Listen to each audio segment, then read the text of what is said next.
So San Pedro is different from ayahuasca. Ayahuasca grows in the jungle. The main ingredient is dimethyltryptamine, DMT. San Pedro is called grandfather medicine. It's a more gentle experience. The main ingredient, psychoactive compound, is mescaline, and cool. so it's more lucid. It's more, I would say, if you had to compare like pleasurable, like it's more gentle. That's what I say. So, anyways, I then had that experience in the Sacred Valley, and I have 3 San Pedro ceremonies, and that for me was like pretty transformational because it really taught me to be present in life. I was able to really connect with nature. I was able to realize, like, listen, life can be joyful. It can be happy. Like, I don't need to be stressed out, and just take it easy. Like be easy on yourself.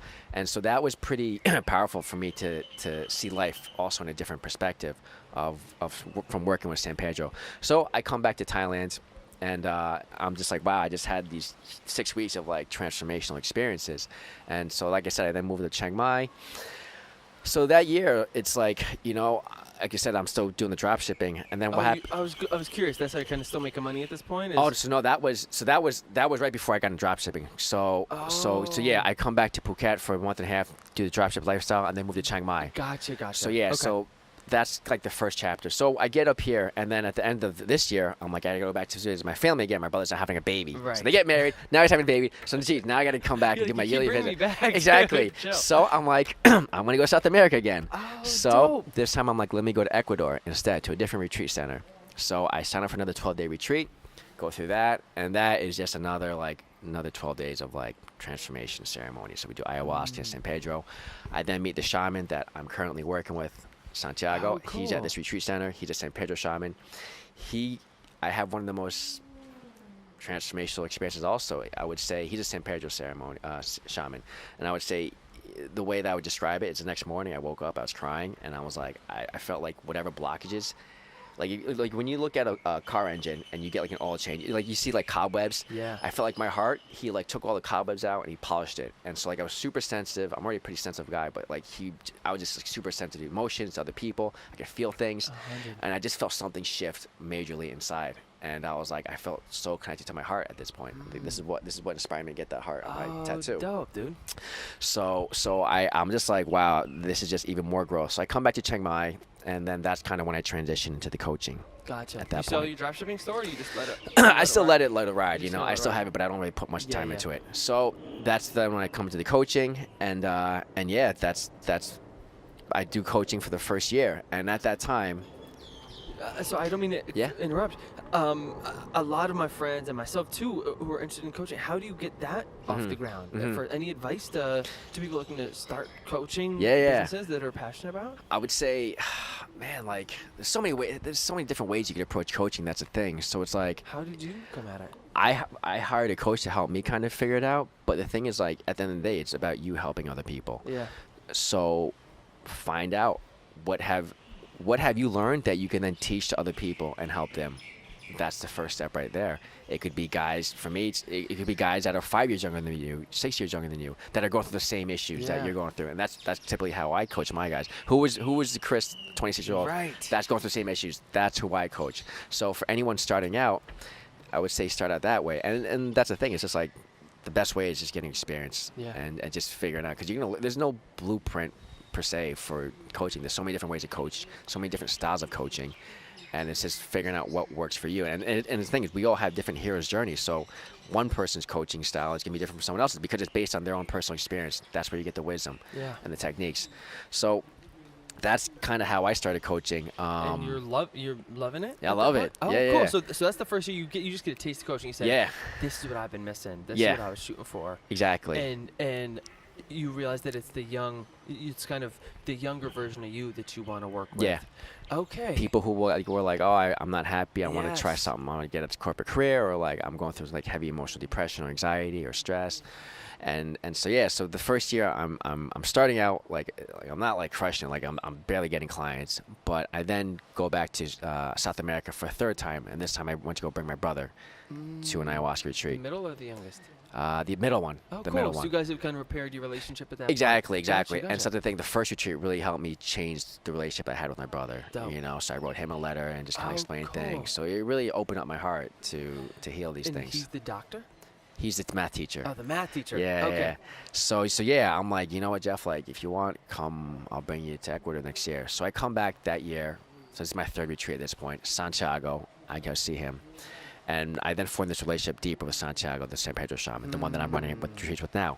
So the more I dive into plant medicine, I was like, I got to figure out how I can work this into my coaching, because it's done so much for me. Yeah. I see this stuff, it works for everyone else. How can I like eventually bring this to my own coaching program? So I come back to Thailand again, and I then read the book King, Warrior, Magician, Lover, which I mentioned. Did you read that book yet? I haven't, but I loved in the men's circle the Yeah, other day. I mentioned it. Chris, it was kind of our adventure for that night. Was it was I'm really into that type of stuff, anyways. Like these different archetypes and you know, finding balance and whatever. But I loved the way that you would kind of geared your coaching with that as kind of the lens to view it, because I love that sort of stuff.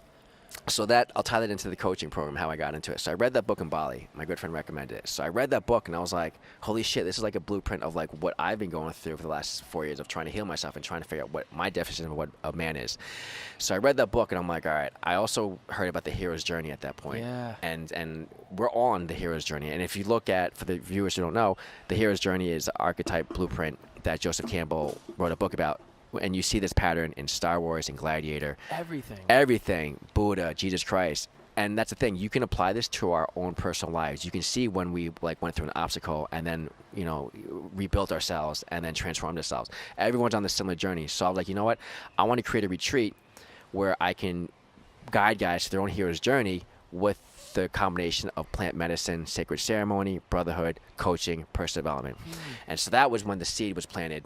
That's dope. Of the Hero's Journey retreats. I think it's a cool, and now, you know, I'd love to talk to you more about that in the sense of, I think it's a really unique angle to come at these retreats with, because first of all, it's a very, I think, relatable aspect, thinking about, you know, everybody loves that hero story, but it's hard to sometimes, when you're after the men's circle the night, thinking about where you are in that sometimes, and it's sometimes hard to see that when you're on it, you know, whether I know it's these different stages, but I also think that it's cool that you keep coming back to Thailand, but that you're doing it.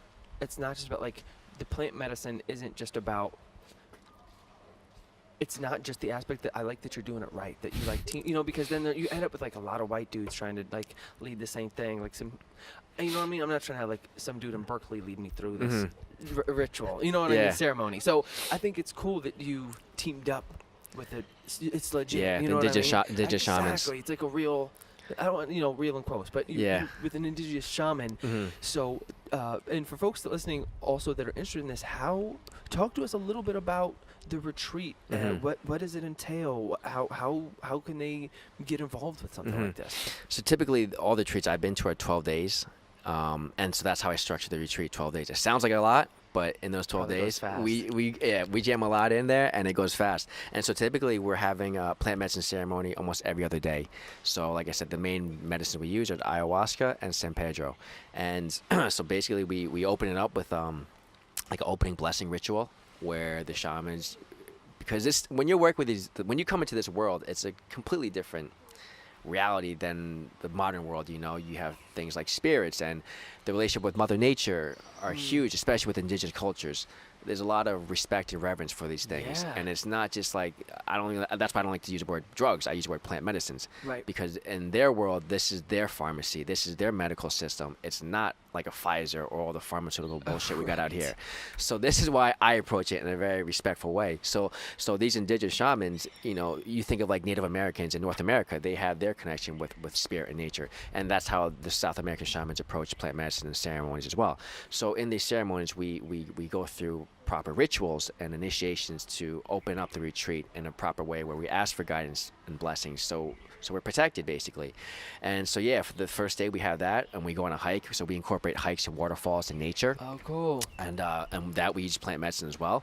So usually we'll have a San Pedro ceremony first, and then a day of rest, and then an ayahuasca ceremony, and then we also incorporate sweat lodge ceremonies. Have you done this? I haven't, but there's another like men's circle thing that I've heard that I like sounds so dope, you know?